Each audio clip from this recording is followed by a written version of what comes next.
What's up, guys? Ian here, coach of your Ladner Lanturn, bringing you guys our playoff quarterfinals team builder. We're taking on Jed in the Adelaide Overheat. He selected me. He was the second seed. Vanderl ended up selecting, oh god, who did she select now? Mike. She selected Mike, who was the third seed. And so Jed was second seed, and he chose me second. I actually finished in sixth seed, tied with PokeFan, but because I beat PokeFan in the regular season, I had the head-to-head over him and finished sixth. It doesn't really matter, but in a world where either PokeFan or Joey, who finished seventh and eighth respectively, win, that means that I would dodge Vanderl in semifinals if I manage to win this game. That is so. I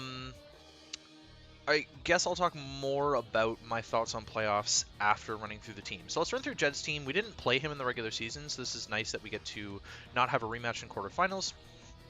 His team consists of Landorus Therian, Poltegeist, Alomomola, Galvantula, Ditto, Duosion, Mega Aggron, Kyurem, Amoonguss, Moltres, and Florges. He has no priority on this team. That's relevant, I should say, because he does have Galvantula with Sucker Punch, but that's not really relevant. I actually don't think anything else gets priority besides that, so it's all a relevant priority, unless Ditto copies Kecleon and gets priority out of that, or like Prankster Klefki if it copies that. Hazard setting, he's got the Lando with rocks, Galvantula with webs, and Mega Aggron with rocks. Removal options, the Lando with Defog, Moltres with Defog, and Florges with Defog, so no spin with the Galvantula, although I am clearly bringing a Rapid Spinner, as you can see here, so technically Ditto could copy Avalugg and spin. And then 4 times weaknesses, the Landorus to Ice and Moltres to Rock, although keeping in mind the Moltres is pretty much always going to run heavy-duty boots. There's almost no point in running rocks in this matchup just for that, so that's something to keep in mind there. But Lando I do have ice coverage for, as you can see my Avalugg is right here on the screen. So in terms of what I'm not really expecting, there's two things. Duosion, just because I don't think he's actually brought it a single time, or he maybe has brought it once. Let me actually just check the doc to be accurate about that. He's not a big Duosion user. It's kind of just there as a threat. Yeah, it hasn't come to a single game this season, and I don't really see why it would show up now. Like, it would be really weird for it to show up now. Yeah, he drafted it and then hasn't brought it to a single game. So, very strange. Oh my god, I still have Crocodile on his team page. He dropped that. Funny story, I actually traded Zeraora for Coco way back in, like, before week 1 started, and neither of us even have either of those Pokemon on our teams anymore, because Jed traded Zeraora away to Shade, and I traded Coco away to Joey. So that's kind of funny. But yeah, I don't think Duosion's coming, again, because it hasn't come all season, so why would it come against me? I have a Dark-type in Sharpedo anyways, although it can hit that reasonably well with Energy Ball. It just doesn't make any sense to bring Duosion against me. I have a lot of knockoff users, and it's not really deterring anything. He's got much better options all around the team, besides the Duosion.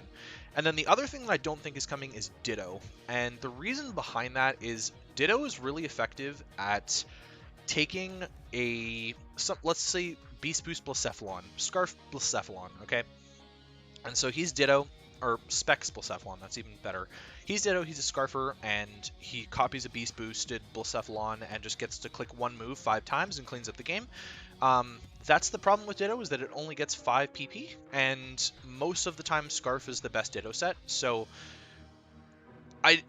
it's really difficult for me to justify him bringing Ditto against me when most of my setup is bulky setup. It's not a good way for him to revenge kill me. The only thing I could really see Ditto coming for, well, there's 2 things. So one of them is Nasty Plot Salazzle, which I'm actually bringing, and we'll get to that. And the other is Swords Dance Garchomp. Both of those he could copy and then probably click one move to just sweep through the rest of my team, like either, I don't know, Dragon Claw or Earthquake or something along those lines with Garchomp, and then with Salazzle, something like Flamethrower, which doesn't have any immunities, right? Flamethrower is a nice and easy one against my team, actually, because, again, it doesn't have any immunities. So that's kind of what I perceive with Ditto, but it's not really viable against me when my bulky setup counters Ditto, because even if Ditto copies the bulky setup Mon, it can't do anything back to it. Like, for example, Calm Mind Suicune, Ditto is terrible at copying Calm Mind Suicune, or like Bulk Up Mega Glade, terrible at copying Bulk Up Mega Glade because A, they generally don't carry a move to hit themselves with, and B, they're also boosting on their defensive sides, so you're not really copying like relevant boosts, unlike something like Blacephalon, like in my example, where you're copying an offensive boost every single time, right? Or even, I love my Curse Zapdos. Like, that's another thing. My Curse Zapdos generally only runs Drill Peck, which is not very effective against itself. So the Ditto is eventually going to run out of the Drill Pecks because it only has 5 PP, and then Zapdos just pressure stalls it, and it gets 3. Like, there's no good option for Ditto against bulky setup, and so that's why I don't really think that Ditto is going to come in this game. In terms of everything else, I think the Landorus makes a lot of sense as an Intimidate Mon for the Garchomp. Interestingly enough, Inner Focus blocks Intimidate in Gen 8, so it's not going to be good against Gallade. I'm not sure if anyone has told him that, but we'll see. Or if he knows it himself, of course. Poltegeist could be effective against me. The thing is, I don't really expect it to be a Shell Smash set if it's coming.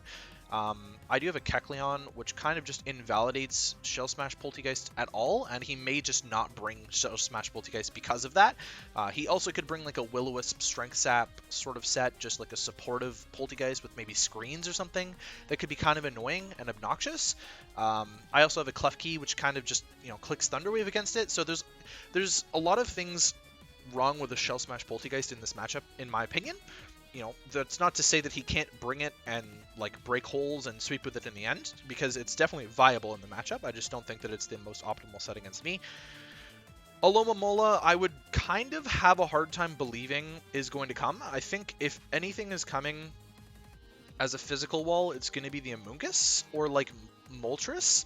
I could see the Alomomola coming. I think it struggles against my special offense, Shaman and Zapdos in particular. And I do have double electric with Zapdos plus Rotom, and they kind of just pick on it, and Shaman as well just kind of picks on it. If he's going to bring it, it's probably going to be some sort of resist berry. He's going to have to pick between Rindo or Wakan, with Mirror Coat likely, trying to Mirror Coat one of those. So ideally my Shaman doesn't just go down, because I am bringing Shaman for the Alomomola, but there you go. Galvantula, Webs are kind of okay against me. I think Webs with this team isn't the best, but if he's trying to win with Kyurem, then Webs would be a play, because I do have a lot of things that naturally outspeed Kyurem or speed tie Kyurem, and Kyurem has kind of been the backbone of his team all season. So I could definitely see Galvantula coming for Webs, or just being a really specially offensive set that could take down Suicune a little bit easier than Kyurem could, because in theory Suicune could potentially pressure stall out the Kyurem's freeze dries. In theory, if I had a Calm Mind up or something like that, then that's something that's possible. I'm not really prepped all that well for Galvantula in particular, so I'm going to have to catch that on lead and sort of deal with it that way. If it's a Sash set, and if it's a Life Orb set, then I might be a little bit screwed. We'll sort of see. We'll see how that one goes. Again, Ditto and Duosion I don't think are coming. Mega Aggron I do think probably comes. It's a good Shaman answer. It's a semi-okay Zapdos answer. It's a semi-okay Garchomp answer. I think I'm predicting like Avalanche plus Roar on the Mega Aggron, and then from there he could have Earthquake, Heavy Slam. I'm not entirely sure what it would want to carry as another move there. Rocks probably. It's probably going to be the Rocker rather than Lando. I think Roar is a must bring for him if he's really scared of Calm Mind Suicune, which could actually put in a lot of work against him. If I was like sub Calm Mind Rest Scald, which is not really a viable set, but I could be a set like that, then it kind of just dicks on the team. So Roar Aggron is something that he likes running, and I think it's viable against me as basically his only phasing. He could run like Roar Kyurem, but I think Roar Mega Aggron makes more sense to phase out some of my setup threats against him. Kyurem I think is also coming. It's fantastic against my team. It could be like a sub-Roost set. It could be sub-Toxic Roost Freeze Dry. That would be viable against me. Bar the Klefki, which again I've designed my Klefki set to deal with the Kyurem, and we'll get to that later. Amoonguss I could also see coming. It's kind of okay at dealing with like Suicune. Really the best thing Amoonguss does for him is deals with Sharpedo most of the time if it's like Pyapa Berry. Or he could like Spore Mega Gallade or something with Pyapa Berry, like eat the Zen Headbutt and Spore me. It's interesting because I don't think it's that good, but it's kind of okay. Moltres, I do think, is coming. It's actually a fairly effective Garchomp wall, and it would have forced me to run rock coverage if I was playing Garchomp, which I'm not. It's also a good Shaman response. It can tank all of Shaman's hits, and there's no HP Rock in the game anymore, so I can't just hit that with HP Rock. And then Florges, I think, is a good Wish Passer into the Mega Aggron in particular, as well as the Kyurem in this game. If he's opting out of Roost, he could Wish Pass into the Kyurem, and Florges can tank a lot of my special hits pretty well. But I don't think it's a terrible matchup. I also don't think it's a great matchup. Like, it's kind of in between. It's one of those matchups that's going to be very skill reliant. So you guys have kind of just been staring at this Avalugg the entire time. So let's start with this. Avalugg is my physically defensive wall this week. Designed to take on the Landro in particular, but also the Mega Aggron and any physical variant of Kyurem. I've seen him run Dragon Dance Kyurem before, so would not be surprised to see that again. I'm just max. With Avalanche, Roar, Recover, and Rapid Spin. I wanted my own Roar in case the Lando gets out of hand and it's a setup variant. I don't have a Scarfer, so I have nothing to revenge kill Lando with, but I can definitely tank hits with Avalugg from it, and Special Lando seems out of place to me. I don't really think Special Lando has a place on this team pretty much ever. It's kind of viable as a bring against Avalugg, kind of. I do have the heavy-duty boots, of course, to avoid webs and rocks. Webs not really the biggest deal in the world, but rocks definitely could be something that's annoying. And I have sturdy up, so if I get my sturdy, then I can get rid of a Pulti, just roar it out, things like that. Recover to stay healthy, and then rapid spin to get rid of any hazards that he's going to throw at me, so that I don't have to run defog. That's pretty much that reason. I think I'm running rocks somewhere. No, I'm not. I'm not running rocks. That's the thing. Because, like I said, Moltres is going to be heavy-duty boots anyways, so rocks seem irrelevant to me, and I have another hazard in the back. All right, Kecleon is coming as a specially defensive set with a little bit of physical defense and a little bit of physical offense. Power Punch, Ice Punch, Recover, and Shadow Sneak. This should be enough for me, I think. Ice Punch is going to do a lot to quite a few things. Shadow Sneak in particular is really only there as a Poltegeist answer, although I can kind of just Shadow Sneak the Galvantula at some point and deal with that as well. Recover is obviously to keep me healthy, and Power Punches for boosting on things like Mega Aggron. I can Power Punch on the Kyurem over and over, raise my attack, and then Ice Punch is going to do a lot to that. So that's the idea behind the Kecleon, at least. Just especially defensive Pokemon. Takes on the Moltres a little bit, like, kind of okay. That's kind of why I have Ice Punch over other things. If I get Flame Body burnt, then I can Power Punch through it, in theory. So there's a few things this Kecleon can do. The Ditto is going to have to figure out what it wants to click against me, if it wants to copy my Kecleon. So we'll sort of see how that goes. Klefki is designed to take on the Kyurem. I'm specially defensive, so I can eat Ice Beams, Freeze Dries, whatever it wants to do there. I have Magnet Rise for Earth Power on the Kyurem, but that'll also help against Lando. Lando can't really touch me as long as I'm Magnet Rised, and Flash Cannon does a lot both to the Kyurem and the Lando. Flash Cannon is a guaranteed sub-break on the Kyurem, and it's going to do a lot of damage to the Lando. Wow, this is way too loud. Why? It's like on minimal volume. Alright, there we go. Sorry about that, just being way too loud the whole time. Had to raise my voice over that. So, the idea behind Klefki is that I break the sub on the Kyurem, and it can't just keep subbing down on me until it dies, because I can break the sub every single time. It's gonna have to roost at some point, and that's, I have Prankster Toxic after that to catch the Kyurem with Toxic. And then Spikes are actually really strong against this team. Just getting Spikes down is really good hazard damage against a lot of stuff. It'll break a Sash on the Poltegeist if it's potentially sashed. It'll force a defog on something like Moltres, which gives me a free turn potentially. And Spikes will wear down the Alomomola and the Amoonguss and stop them from getting regen health all the time. Same with Duosion, which is technically Regenerator Mon. In particular, the Florges. I like getting Spikes damage on the Florges. And again, Toxic for the Florges. If it's like a Calm Mind Florges set or something that's going to catch me off guard, I don't like that at all. So that's pretty much the defensive core of the team, is like mixed defensive Kecleon to an extent, physically defensive Avalugg for the Lando, and then specially defensive Klefki. And then in terms of win conditions, I'm actually going to skip Slazzle. Well, no, I've already talked about this. So I'm running sub Nasty Plot Dual Stab. It's pretty effective. I don't know exactly what I can sub on. I can probably sub on most Amoongusses. He's going to have to carry like Stomping Tantrum to touch my Slazzle with Amoonguss, so I'm hoping I can sub on it, or at the very least Nasty Plot on it. And then just Flamethrower plus Sludge Wave tears through this team. And I naturally outspeed everything, so as long as webs aren't up, I can't, like, there could be a Scarf Lando or like Scarf Moltres or something, but I'm not really anticipating many Scarfer. It's going to be one Scarfer for sure. I don't think there will be two. If there was a Scarfer, there'll only be one. I'm outspeeding the Galvantula with the speed investment, and I just destroy this team. Once I get a nasty plot up, everything basically dies to Slazzle. And then sub is also there in case I can sub on something switching out that I threaten, and then Ditto comes in, something like that. Then the Ditto can't copy me, and I'm in a better spot against that. But obviously, even if the Ditto does copy me, it can't touch me very well, and it has a lower base HP, so I should do more damage to it in theory.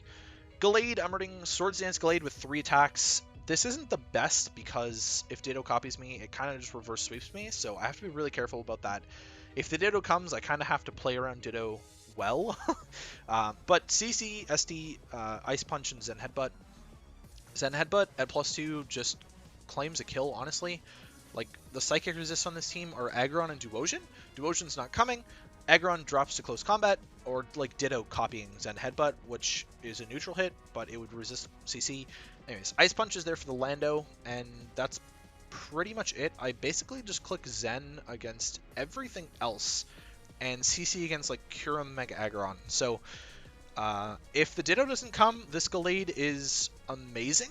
And again, there's no way to intimidate it as long as I'm Mega Evolved with the Lando. So that's all fine and dandy as well. I'm outspeeding the Galvantula. I'm potentially just going to lead with this. I haven't run the calcs to see how well I tank like Thunder or Bug Buzz from Galvantula, but I'm tempted to just lead with this against the Galvantula and just like pick it off either turn 1 or turn 2, depending on if it's going to set up webs in my face, and kind of just go from there. I don't think that I need to get fancy with this at all. If the Mega Aggron is what wants to lead the game off, then I'm very comfortable just clicking SD and clicking close combat against it. I really have no qualms with that at all. If the Lando wants to come in afterwards and reveal that it's Scarfed, I'm fine with that. If the Kyurem wants to come in and reveal that it's Scarfed, I'm fine with that. You know, I have switch-ins to the both of them, so I think that's probably going to be my game plan if I see Galvantula. If I don't see Galvantula, I can make a different decision based on that. Last but not least on my side is Shaman. I wasn't really sure what to run in the last slot. Suicune could have been okay. I don't want to be stalled out myself by the regen core. They could definitely just switch back and forth, back and forth, back and forth, back and forth. And I did feel like I needed to run Subcom Mind for things like Spore Amoonguss, but Suicune would definitely be a good Spore Sponge.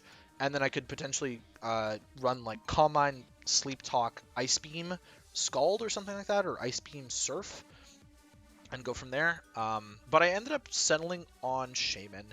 And it's really just because Shaman is fine at breaking Florges plus Alomomola.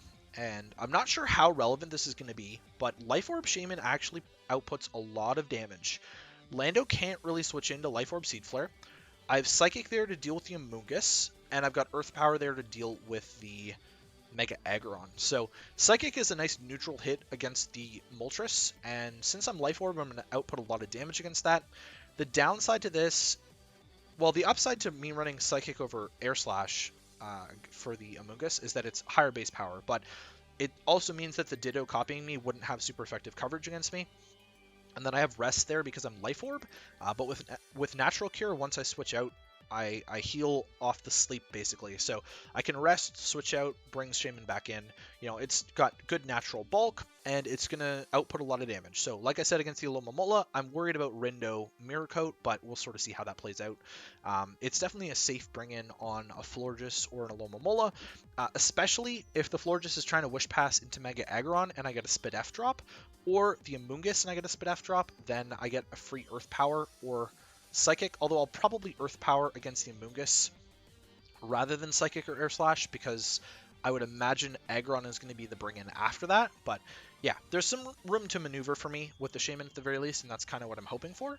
I thought about running Dazzling Gleam, but I'm just running enough speed to outspeed Kyurem in some scenario where the Kyurem is not Scarfed, then I can outspeed it and potentially pick it off later when it's like weakened by something else. I'm not entirely sure how that would play out, but I can imagine a scenario where that could happen. So that is the Shaman. Again, like in terms of what I'm not bringing, Garchomp was kind of iffy with me. Like I think Swords Dance Garchomp is fine here. And it could have been really strong against this team, but I am a little bit concerned that the Ditto does come, and I do think that Scarf Kyurem would come probably for a Garchomp variant like that. I think Kyurem is probably the most likely Scarfer. If I had to pick one between like Lando, Galvantula, Moltres, and Kyurem, I think it would be Kyurem. Of all of those four. Suicune, like I just mentioned, I was definitely debating on a Suicune set that could have taken this team on. Zapdos, I was also very much considering Curse Zapdos. Big thing is I think the Aggron is always going to have Avalanche against my team with Garchomp on it. And I know how much Jed loves running Avalanche Mega Aggron because I've seen him run it many, many times. So worried about my Zapdos' safety with that. He's also got a couple pressure stallers that could potentially stall out like a Cursed Drill Peck set. And I didn't really like a specially offensive set that much. I was potentially debating like a safety goggles Zapdos, but then I have to take rocks damage. Like Boots is just always better, and I don't want to play around Spore that much. So Jed team is just really annoying in terms of that. Sharpedo could have been an alright cleaner, but I do think the Alomomola is pretty much always going to be healthy enough to take on any variant of Sharpedo. And then Rotom, I was also debating because like Will-O-Wisp Hex Rotom could go in here against this team. I'm just unsure of how it would play out. And I'm definitely anticipating something like Aromatherapy Florges to handle a set like that too. So we'll sort of see if the Shaman is a mistake or not. I'm not that concerned. And now let's sort of talk about my anticipation of this playoff game. I know this is going on a little bit longer, but it is a playoff game, so I had a lot more to talk about. Like I said, Jed and I didn't play in the regular season, so I'm fully prepared to take an L here or a W. It really doesn't matter to me. This has been my worst season here historically. I was the top of the 6-6 teams, but there were 7 teams at 6-6, which is almost half the league, and 4 of them did not make playoffs. So it's just lucky for me that I got a lot of differential early in the season, and I didn't get trounced in my losses. That I even finished in playoffs, honestly. Like, I was 3 differential away from not being in playoffs. Actually, I was 2 differential away from not being in playoffs because Joey held head-to-head over me. Actually, no. I would have been more than that because Amish had less. But that's really besides the point. I made playoffs. Jed picked me. I'm still trying my best to win, but I'm not going to be let down by a loss. So that's kind of how I'm going to this. So I don't know. I'm really hoping that this is going to be a fun battle. I think it's going to be a fun battle. It's, typically Jed and I historically has gone in my favor, but I think times are changing. Jed had a really good season. He finished in 2nd, and I don't know. I think he can beat me. So keep an eye out for the game, and I'll catch you guys for that.